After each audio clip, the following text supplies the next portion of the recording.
Today we are going to discuss about nursing theories. So let's begin with its introduction first. So what are nursing theories? Theories are a set of interrelated concepts that is explanatory and predictive in nature, right? अब ये जो theories हैं ये क्या है? Set of interrelated concepts हैं, यानी कि एक दूसरे से related हैं, co-related हैं, right? कॉन्सेप्ट्स किसको बोलते हैं हम? जनरली आइडियाज़ जो होते हैं हमारे दिमाग में, जो इमेजेस होते हैं, उनको हम अपने कॉन्सेप्ट्स बताते हैं, right? That is explanatory and predictive in nature, जो कि एक्सप्लेन भी किए जा सकते हैं और थोड़ा बहुत प्रिडिक्ट भी किए जा सकते हैं कि उसका रिजल्ट, उसका आउटकम क्या होगा, राइट? आगे है, theories are composed of concepts, definitions, models, propositions and are based on assumptions, right? अब ये जो थ्योरीज हैं ये इन सब चीज़ों से मिलकर बनी हुई हैं। प्रोपोजिशंस किसको कहते हैं? प्रोपोजिशंस जनरली स्टेटमेंट्स होती हैं जो कि कॉन्सेप्ट्स के बीच में रिलेशनशिप्स को डिफाइन करती हैं, डिस्क्राइब करती हैं, राइट? आगे है, they are derived through two principal methods. अब ये दो प्रिंसिपल मेथड्स के थ्रू डिराइव की जाती हैं। First is deductive reasoning and next one is inductive reasoning, right? अब डिडक्टिव रीजनिंग का क्या मतलब है? ये स्टार्ट होती है लॉजिकल थिंकिंग के साथ, राइट? और इसमें एक कोई ना कोई स्पेसिफिक कंक्लूजन निकल ही आता है। This is called deductive reasoning. और इसका मेन एम क्या होता है? ये जो एग्जिस्टिंग थ्योरीज है हमारी जितनी भी, उसको ये एम करता है टेस्ट करने के लिए, राइट? इसका क्या एम है? ये एग्जिस्टिंग थ्योरीज को टेस्ट करता है, राइट? आगे इंडक्टिव रीजनिंग किसे कहते हैं? इसका एम है जनरली किसी थ्योरी को डेवलप कराने में। क्लियर? अब आगे बात करते हैं डेफिनेशन की। Nursing theory is an organized and systematic articulation of a set of statements related to questions in the discipline of nursing. Theory की definition क्या बता रही है कि समझो नर्सिंग में या नर्सिंग से रिलेटेड कोई प्रॉब्लम है, कोई क्वेश्चन है, राइट? उसको सॉल्व करना है एक नर्स ने, वो वार्ड में है, पोस्टेड है, क्लियर? तो क्या है, उसने कोई थ्योरी अप्लाई करनी है जिसके साथ कि पेशेंट को ज़्यादा से ज़्यादा बेनिफिट हो सके या उस कंडीशन को ज़्यादा से ज़्यादा हम सुधार सकें। ठीक है, फॉर एग्जाम्पल इसमें हम लेंगे फ्लोरेंस नाइटिंगेल की थ्योरी। ठीक है, उन्होंने क्या किया, एनवायरमेंटल थ्योरी डाली हुई है, वो हम आगे पढ़ेंगे। उसमें क्या है, एनवायरमेंट के रिगार्डिंग सब कुछ बताया गया कि कैसे जो एनवायरमेंट है वो बंदे को इफेक्ट करता है, पेशेंट को अफेक्ट करता है। ठीक है, कैसे वो इलनेस को भी प्रिवेंट कर सकता है और कैसे वो हेल्थ को प्रमोट कर सकता है, राइट? सो हम सिचुएशन अकॉर्डिंगली जो हमें ठीक लगे, ठीक है, वो थ्योरी उठा के हम अप्लाई कर सकते हैं ताकि पेशेंट को जो है ज़्यादा से ज़्यादा बेनिफिट हो सके। ठीक है, तो जनरली थ्योरी है क्या? ये एक सेट ऑफ स्टेटमेंट्स है, ठीक है, जो कि प्रॉपरली ऑर्गेनाइज्ड है और सिस्टमैटिकली एक दूसरे से रिलेटेड है, ताकि कोई प्रॉब्लम अराइज हुई है नर्सिंग केयर के दौरान तो हम उसको ईजिली सॉर्ट आउट कर सके किसी थ्योरी की हेल्प से। क्लियर? आगे है, objectives to assess the patient's condition by various methods explained by the nursing theory. अब objectives क्या है theories का? कि हमने patient की condition को assess करना है different methods apply करके, right? To identify the needs of the patient, right? अब patients की need को identify करना है, to demonstrate an effective communication and interaction with the patient, proper एक अच्छा सा IPR मेंटेन करना है पेशेंट के साथ। To select a theory for application according to the need of the patient. अब पेशेंट की नीड के अकॉर्डिंग जो थ्योरी सूटेबल हो, ठीक है, उसको अप्लाई करना है, right? To apply the theory to solve the identified problems of the patient, right? अब एक थ्योरी को अप्लाई करना है ताकि जो पेशेंट की हमने आइडेंटिफाई की हुई हैं प्रॉब्लम्स, उसको ईजिली सॉर्ट आउट कर सके, right? To evaluate the extent to which the process was fruitful. ठीक है, हमने इवेल्युएट करना है कि जो थ्योरी हमने अप्लाई की है या जो केयर हमने दी है वो कितनी सक्सेसफुल थी। क्लियर? आगे बात करते हैं कैरेक्टरिस्टिक्स की। Useful theory makes assumptions about a behaviour, health problem, target population और environment that are. Characteristics of useful theory में क्या बताया गया है कि जो थ्योरी है, राइट, वो एज्यूम करके चलती है पेशेंट के बिहेवियर को, उसकी प्रॉब्लम को, ठीक है, टारगेट पॉपुलेशन को कि किन पे थ्योरी अप्लाई होनी चाहिए, और एनवायरनमेंट को। ठीक है, इसमें जो एजम्पशंस होती हैं वो लॉजिकल होनी चाहिए, मीन्स की रिलेटेड टू फैक्ट्स होनी चाहिए, कोई मतलब निकलना चाहिए उसका, ठीक है, उसको हम लॉजिकल बोलते हैं, right? Consistent with everyday observations, right? अब हमें ईजिली हम लोग डेली की ऑब्जर्वेशंस को नोट कर सके, कंसिस्टेंट होनी चाहिए, ईजी होनी चाहिए, ईजिली अवेलेबल या एप्लीकेबल होनी चाहिए, राइट? आगे, similar to those used in previous successful programs. अब हमारे पास कोई ऐसी कंडीशन पड़ी है जिस पे कि हमें पता है कि इस पर्टिकुलर थ्योरी ने इतना फ़ायदा दिया था इस सिचुएशन में, तो हम सिमिलरली वही थ्योरी उठा के उस कंडीशन में अप्लाई कर सकते हैं, ठीक है, जो प्रीवियसली सक्सेसफुल है। क्लियर? आगे, supported by the past research in the same area और रिलेटेड आइडियाज, राइट? अब ये क्या है, पास्ट रिसर्चेस जितनी भी हुई हैं, ठीक है, उस रिसर्चेस में दिखना चाहिए कि उन्होंने पर्टिकुलर थ्योरी को सपोर्ट किया है कि नहीं किया है, राइट। ये है characteristics of a useful theory. Now talking about the importance of nursing theories, nursing theory aims to describe, predict and explain the phenomena of nursing, right. Theories को क्यों इंपॉर्टेंट माना गया है, क्योंकि ये जो नर्सिंग का फिनोमेना है, यानी कि रियलिटी बेस्ड फैक्ट्स हैं, ठीक है, तो उनको डिस्क्राइब कर सके, प्रिडिक्ट कर सके और एक्सप्लेन कर सके। क्लियर।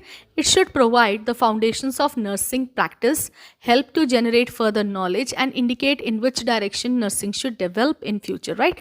अब क्या है, ये जो नर्सिंग थ्योरीज है ये एक फाउंडेशन की तरह काम करती हैं, जो कि नर्सिंग प्रैक्टिस को आगे एनहांस करती है, राइट, जनरेट करती है न्यू नॉलेज, राइट, और डायरेक्शन प्रोवाइड करती हैं कि आगे फ्यूचर में कैसे डेवलप होना है, right. Helps us to decide what we know and what we need to know, ठीक है। अब क्या है, नर्सिंग थ्योरीज की हेल्प से हम लोग डिसाइड कर सकते हैं कि हमें क्या पता है और हमें और क्या जानना चाहिए, राइट।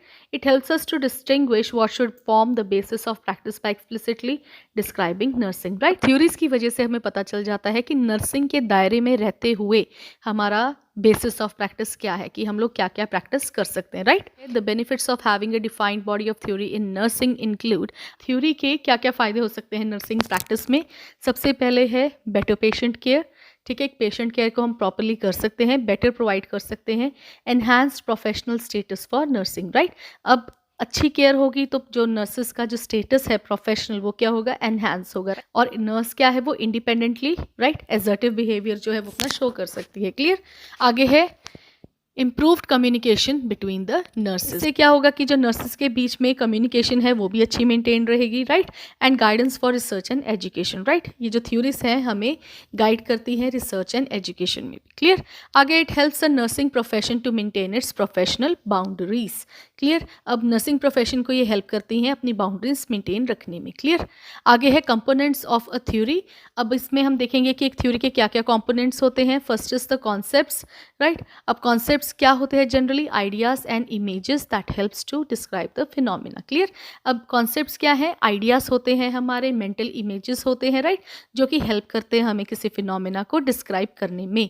ठीक है। अब फिनोमेना नीचे देखो, सबसे लास्ट वाले डेफिनेशन क्या है, aspect of reality that can be consciously sensed और एक्सपीरियंस, राइट। एक एस्पेक्ट है रियलिटी का जो कि हम लोग कॉन्शियसली, बिल्कुल होशो हवास में सेंस करते हैं और एक्सपीरियंस करते हैं। क्लियर।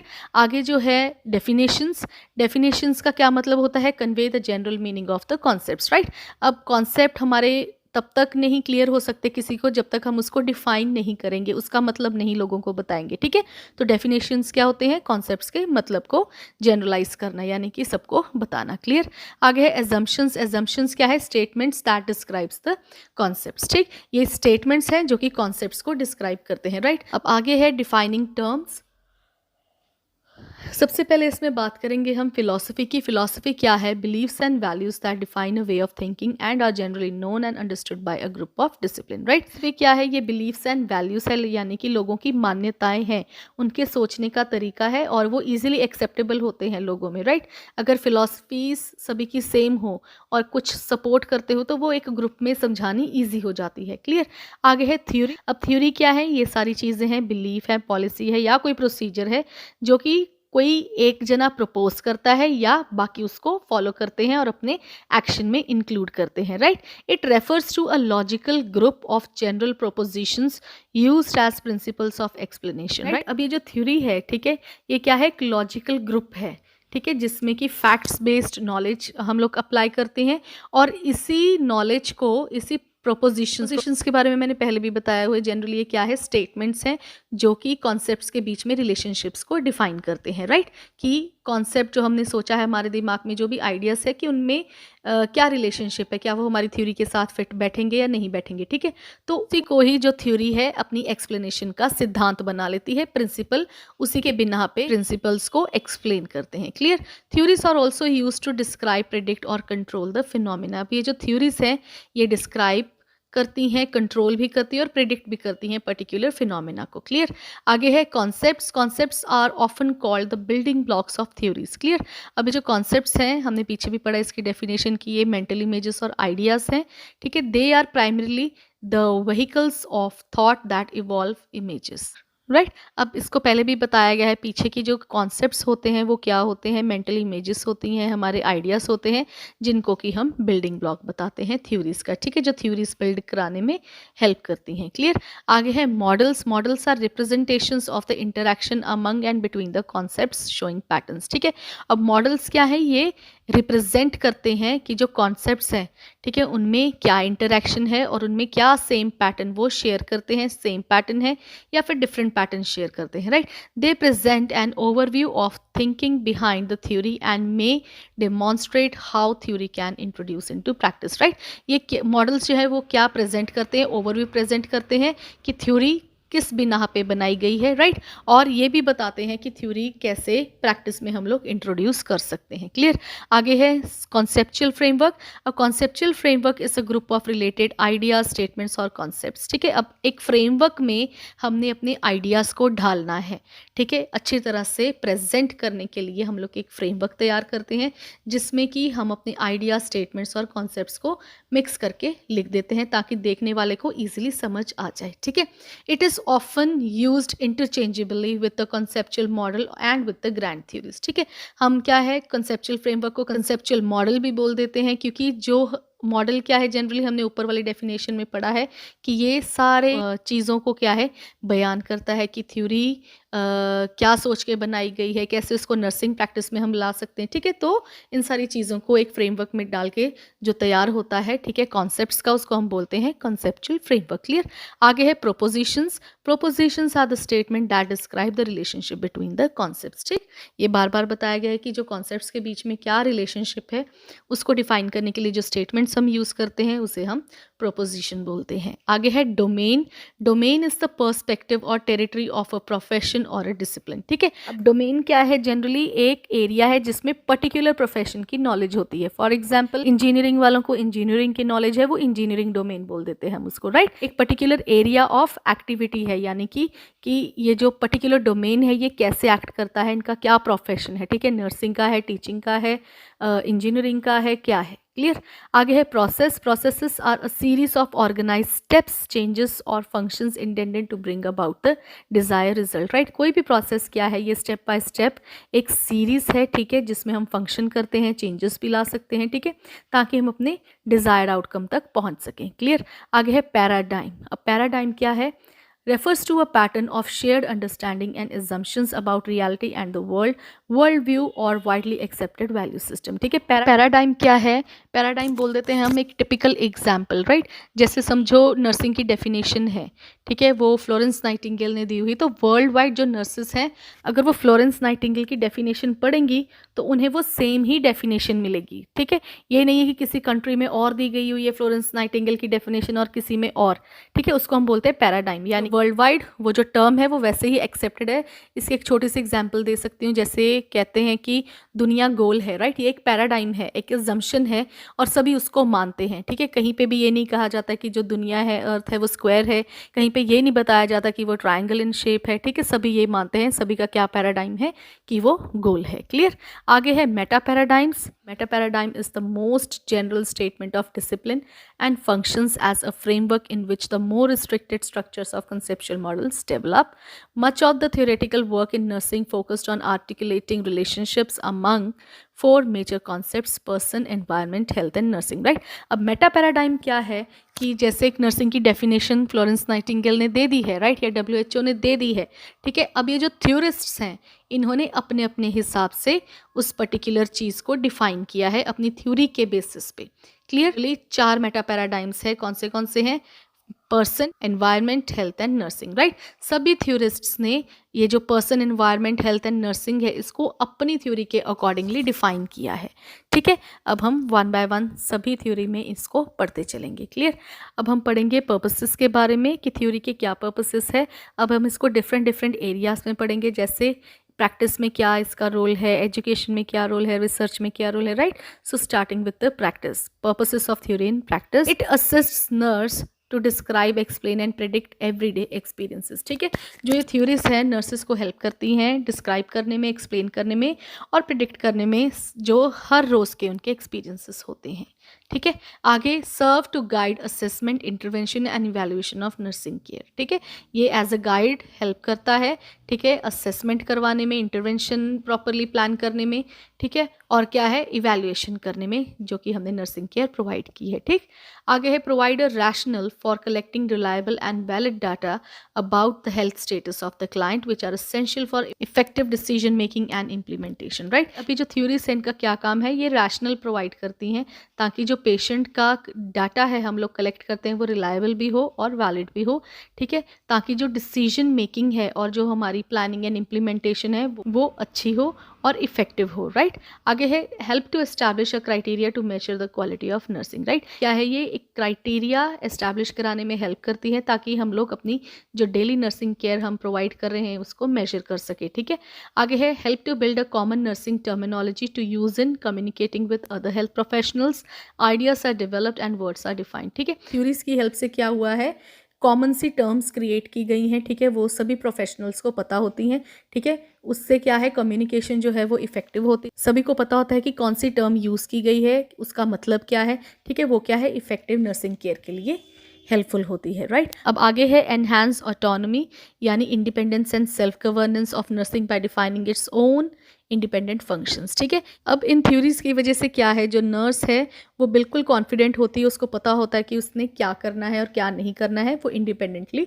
फंक्शन करती है। क्लियर, आगे है purposes of theory in education. अब एजुकेशन में थ्योरीज का क्या रोल है, provide a general focus for curriculum designing, क्या है ये करिकुलम डिजाइनिंग में भी हेल्प करती हैं। आगे guide curricular decision making. Clear, इन दो चीज़ों में ये हेल्प करती हैं। Now the purposes of theory in research, अब रिसर्च में इसका क्या काम है, offer a framework for generating knowledge and new ideas, ये एक फ्रेमवर्क प्रोवाइड करती हैं। ठीक है, जो कि जनरेट करती है न्यू नॉलेज को और न्यू आइडियाज को। Clear, assistant discovering knowledge gaps in the specific fields of study. ठीक है, थ्योरी का और क्या काम है रिसर्च में, कि ये हेल्प करती हैं नॉलेज गैप्स को आइडेंटिफाई करने में। ठीक, कि कहाँ कहाँ किस किस फील्ड में नॉलेज लैक कर रही है, कहाँ कहाँ पे प्रॉब्लम्स हैं। ठीक है, ये हेल्प करती है उसको डिस्कवर करने में। ठीक, offers a systematic approach to identify questions for study, select variables, interpret findings and validate nursing interventions. ठीक है, राइट, अब इन थ्योरीज की हेल्प से क्या होगा कि एक सिस्टमैटिक अप्रोच ये प्रोवाइड करती हैं जिसकी हेल्प से हम लोग रिसर्च प्रॉब्लम या प्रॉब्लम स्टेटमेंट फॉर्मुलेट कर सकते हैं। ठीक है, वेरिएबल्स को सिलेक्ट कर सकते हैं, अपनी फाइंडिंग्स को इजीली इंटरप्रेट कर सकते हैं। साथ के साथ क्या कर सकते हैं, नर्सिंग इंटरवेंशंस जो भी हमने प्लानिंग की है, इम्प्लीमेंट की है, उसको चेक कर सकते हैं, असेस कर सकते हैं। क्लियर, राइट, अब बात करते हैं नर्सिंग मेटा पैराडाइम की।